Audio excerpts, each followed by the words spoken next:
Hey everyone, welcome back to another Heavy Metal Diecast video review, and we've got a brand new one here.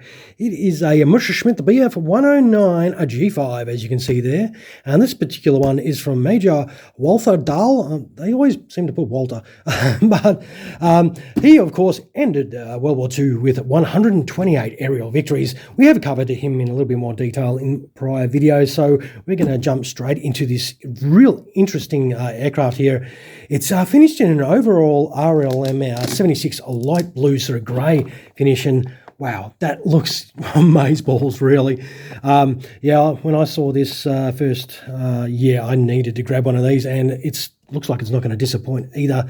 It is going to make a very interesting model for sure, and one that will stand out on your shelf. It's probably one of his last propeller-driven mounts, I suppose, before jumping into the Messerschmitt 262. And speaking of jumping, how about we jump into opening this up and checking out this awesome-looking 109. Let's go do that now.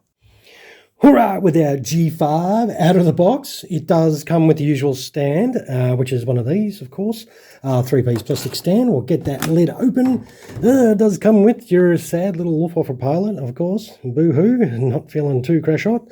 And it does come with this layout. Boy, that colour does jump right out at you. Ooh-wee. Alright, now you do get a little baggie that does have the tank, the raised landing gear section, the tail wheels, an antenna and a spare plug for your, hang on, there's a retractor tail wheel.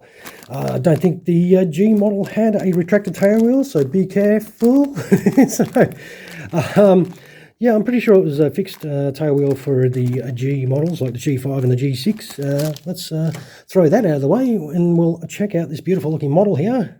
Let's see if we can get this out of the box. So it's got the press here stickers, so I'll press that. There we go. All right. Nice. Very nice. Ooh, yes. Well, it's got the nice blue stickers on there, and the let's hope that the non-sticky sort of stickers. Let's have a go. Let's have a go. Come on. Please, please. Try and get my fingers to work to get those off. Far out.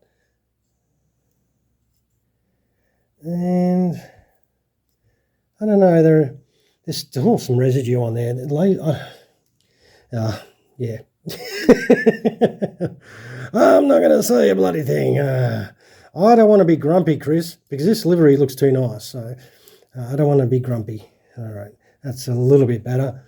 But overall, it does look fantastic, this livery, though. How about we put the antenna on? If we can try and find that hole. Let's have a little go. Oop. It's probably a little bit thick with the paint, maybe. Does not want to sit in there very nicely at all. But you can see it's a little bit wonky. But that is how it's going to look, sort of. If you probably have to hole it out a little bit. The canopy's quite loose on there, actually. Yeah, not 100%, but of course you're going to have to put your, let's do that too. So yeah, with the newer ones, these tend to stick out quite a bit. We did the old Hartmann one just recently, and that sit perfectly flush. These ones are starting to pry out, so I don't know if that's because of the age of the molds being used or whatever. That is unfortunate. And of course, put your extended tail wheel in. If it's maybe there. Doy. So yeah, it does have the gun packs on there, which do look pretty cool. We might as well start underneath and check this right out. It does look absolutely awesome. It's got the usual details. So it does look to be all the one colour. The spinners painted in a white with a spiral effect on there. You can see the JG3 Staffel badge or squadron badge on the nose cowl there. That does look awesome. You can see the black sort of blackout sort of anti-exhaust sort of staining stripes along the wing roots there, which, yeah, I suppose stops the black, you know, from being too noticeable along the sides. It does look friggin' great though. And it does have some nice detail inside the cockpit. Since we've got the canopy open, we might as well have a little look inside there. Let's see if we can put this canopy back on, and well, that's pretty much how she's going to look in flight as well. It does look really nice. So of course, if you want to put the stand on, you can put it over the tank, and you get to keep that on, and we'll chuck it on the stand, and that does look fantastic. Oh, we forgot to put the little Walther in. Let's take that off. We'll quickly put Walther in. Show you that. Should be very straightforward.